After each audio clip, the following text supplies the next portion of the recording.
Hi, I'm Bill Kuszmaul. This is joint work with Alek Westover, and the title of this talk is The Variable Processor Cup Game. I want to start by telling you about a classic problem known as the single processor cup game. In this problem, there are n cups. Each cup is capable of holding an arbitrarily large amount of water. So here the water is shown in gray. And there are two players, a filler and an emptier. At the beginning of each step of the game, the filler gets to distribute 1 unit of water among the cups, however they want. So here that unit of water is shown in blue. Then the emptier gets to select a single cup and remove up to 1 unit of water from just that cup. So here, the emptier removed from the second cup.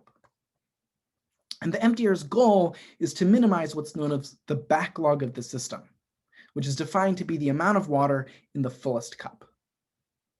You can also think of this as being a scheduling problem. So the cups represent tasks. The water in the cups represent work that needs to be completed on those tasks.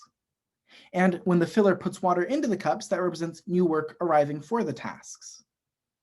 Then when the emptier selects a cup and removes a unit of water from that cup, that corresponds to that task being scheduled to run for a time step and complete 1 unit of work. That's how you can think of this as a scheduling problem. And extending that a little further, you arrive at a generalization of this known as the p-processor cup game. So the p-processor cup game is the same problem, but it generalizes to what happens if you get to run multiple tasks at once. So now, instead of the filler placing 1 unit of water into the cups at each step, the filler places p units of water into the cups, placing no more than 1 unit into any particular cup. And then the emptier, instead of selecting a single cup, now gets to select p different cups and remove up to 1 unit of water from each of those cups. So in this example, p equals 3, and these are the 3 cups that the emptier removes water from. So that's what happens at every step. And again, the emptier's goal is to minimize the backlog, which is the height of the fullest cup.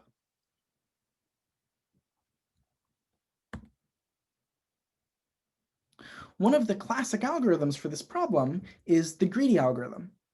What does the greedy algorithm do? Well, in each step, it just removes water from the p fullest cups. So the greedy algorithm is an algorithm for the emptier. And after a long line of research, what we know about the greedy algorithm is that it achieves a pretty good backlog. It achieves a backlog of big O of log n, and it actually does that no matter what the value of p is. Moreover, this turns out to actually be asymptotically optimal. So no deterministic emptying algorithm can do better. There's also been a whole bunch of other directions of work on cup games. So there's been work on randomized algorithms. There's been work on smoothed analysis, what happens if you randomly perturb the starting state of the cup game. There's been work on restricted fillers. For example, what happens if you consider a filler that always puts the same amount of water into a given cup from step to step. There's been work on competitive analysis, resource augmentation. There's been other directions too, such as semi-clairvoyance and other assumptions about the emptier and the filler. And what all of these research directions have shared in common is one common assumption, which is that the number of processors p is fixed. And so that's the assumption that we're going to be playing with in this talk. What happens if we let p vary? And this is motivated in part by the fact that on real systems, it's becoming increasingly the common case that many applications are running on the same system at once. And that means from the perspective of a single application, the amount of resources that are available to it will vary over time. The number of processors available to it, the amount of cache available to it, the amount of memory available to it, and so on. One line of research that's been very active recently has been trying to understand what happens when the amount of cache available to an application fluctuates over time. This has led to the study of what are known as cache adaptive algorithms. But what's much less well understood is what happens if the number of available processors fluctuates over time. And that's the question we want to address today for the p-processor cup game.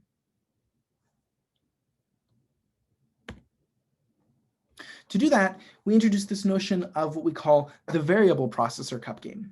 And this works exactly like the standard P processor cup game, except now the variable P, the parameter P, varies over time. It's a function of the step number T.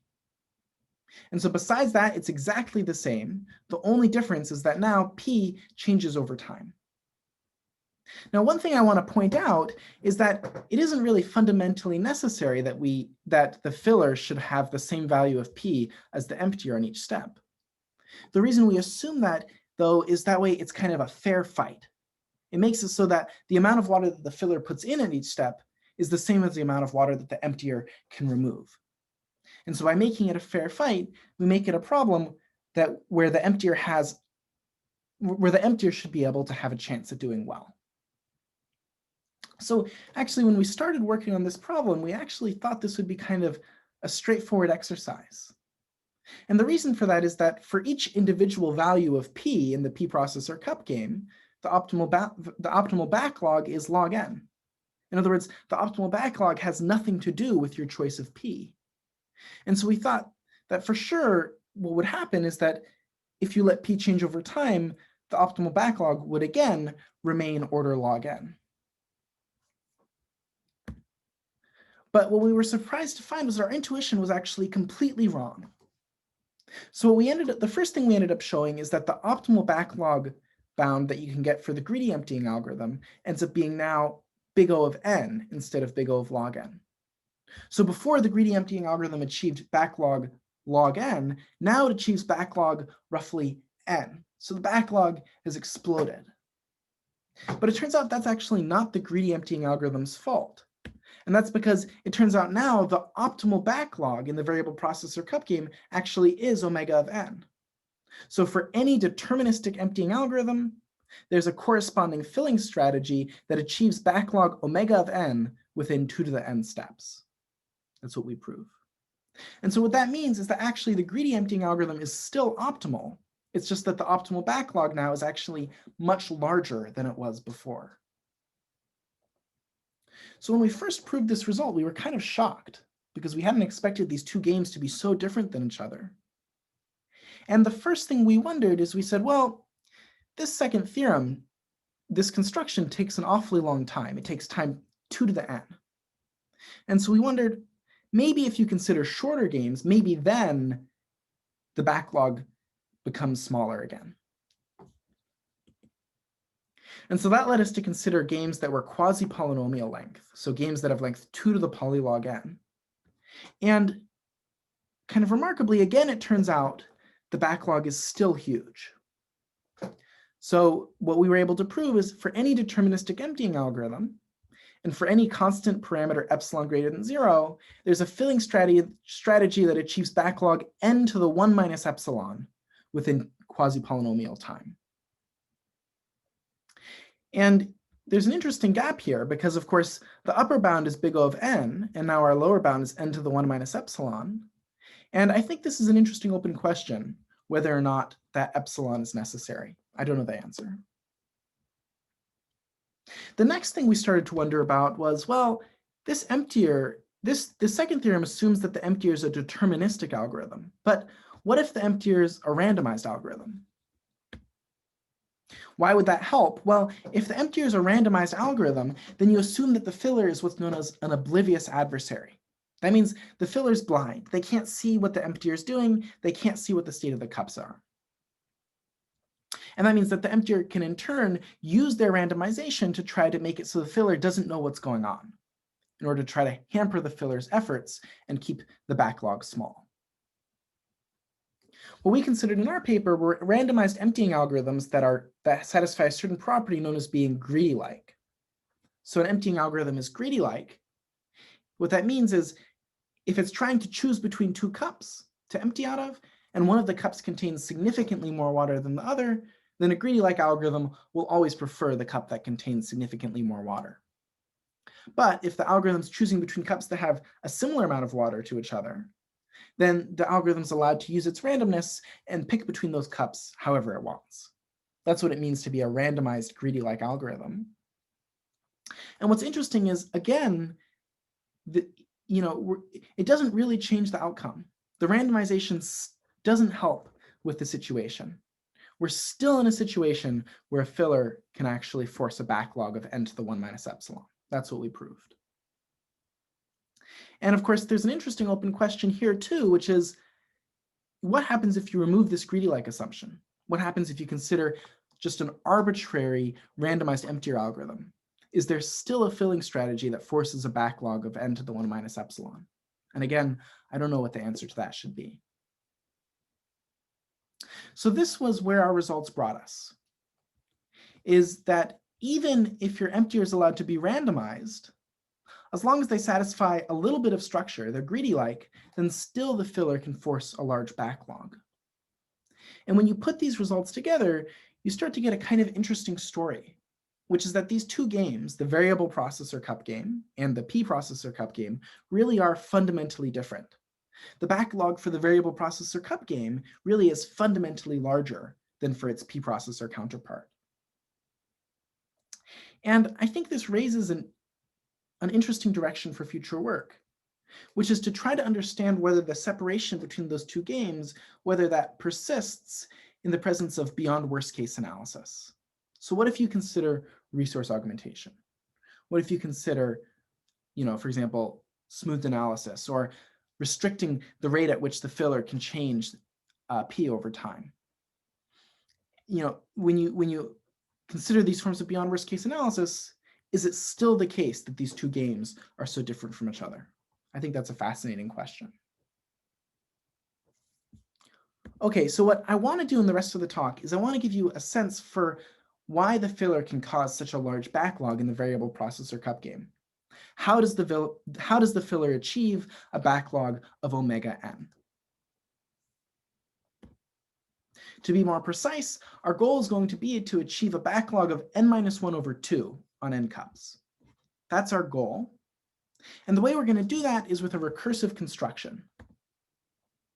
And so we're going to have an inductive hypothesis, which is that we already know how to do our goal on n-1 cups. What that means is that on n-1 cups, we know how to achieve a backlog of n-2/2. Then we're going to use this inductive hypothesis recursively in order to achieve our goal on n cups. Now, in order to be able to visualize this inductive hypothesis, the way we're going to think of this is that you start with n-1 empty cups. You apply this golden box, which represents our inductive hypothesis, and boom, you get a cup with n-2/2 water. That's how we'll be visualizing our inductive hypothesis when we use it in our recursive construction. Now I can tell you what we do, how we recursively construct our algorithm for the n cups case. How do we force a backlog of omega n in the n cups case? The first thing we do is we use our recursive construction on the first n-1 cups. We apply our inductive hypothesis, and boom, we get a cup with n-2/2 units of water. Now, of course, this isn't actually what we want. What we want is a cup that has 0.5 additional units of water on top of this, but it's a good start. Okay, so what do we do next? Well, the next thing we do is we focus on the remaining n-1 cups, and we apply our inductive hypothesis to those. But here we have to be very careful, because what might happen is that while we're applying our inductive hypothesis to these cups, the emptier might remove water from this first cup, which would be bad for us because we really want that cup to maintain its fill. So in order to prevent the emptier from doing that, we do what I call freezing this cup. So how does it work? While we're applying this inductive hypothesis, in each step of that recursive construction, we then increase p further by 1. So we make p 1 larger than the recursive construction wants it to be. And then that lets us put 1 extra unit of water into the cups. And we place that unit of water in each step, we place it into this first cup. The fact that we made p1 larger means the emptier also gets to remove water from 1 extra cup. But what the emptier is going to have to do is they're going to always have to remove it from this first cup. Because if they don't, then what's going to happen is that first cup is going to have the backlog that we were aiming for, and our construction will just be done. So in each step while we're applying the inductive hypothesis over here, we also put 1 unit of water into the first cup, and have it removed by the emptier repeatedly. And what that lets us achieve is that when we're done with our inductive hypothesis, we now have 2 cups, each of which have n-2/2 units of water in them. And this brings us to the final step of our recursive construction. What we do now is we set P to be 1, so now we're in the single processor cup game, and then we just put 0.5 units of water into each of these 2 cups. Because P equals 1, the emptier can only empty out of one of the 2 cups. And that means we win, because the other cup, the one the emptier didn't empty out of, that cup now has n-1/2 units of water, which is exactly what our goal was. So that's how, using a recursive construction, and by changing P dynamically during this recursive construction, the filler can force a backlog of n-1/2. And as we talked about before, there's several downsides with this basic construction. So what are they? Well, the first downside, as we talked about before, is that this construction takes exponential time. It takes time 2 to the n, roughly. Why is that? Well, in order to do the construction on n cups, we have to twice apply the construction on n-1 cups. And if you induct, then the running time ends up growing exponentially. And so as I talked about before, kind of one of the core technical pieces of the paper is showing how to provide a different construction that still works for shorter games, games that have quasi-polynomial length. Another drawback of this construction is that it really requires the filler to be an adaptive adversary. And the place where it does that is actually at the end, when the filler has to figure out which of these 2 cups is the cup that has backlog n-1/2. And the filler has to be able to do that, not just here, but also in the recursive steps of the algorithm. At the end of every recursive step, it has to figure out what's the cup that actually has the large amount of water that I was aiming for. And so when you make the filler be an oblivious adversary, that really changes the construction. And kind of one of the key technical challenges in the paper was figuring out how to come up with a construction for the filler that worked against randomized, greedy-like emptying algorithms. So those were some of the challenges that we overcame in the paper. But the core idea is still basically this idea that with a recursive construction in the variable processor cup game, the backlog becomes much larger than it ever would have been in the P processor cup game for any fixed value of P.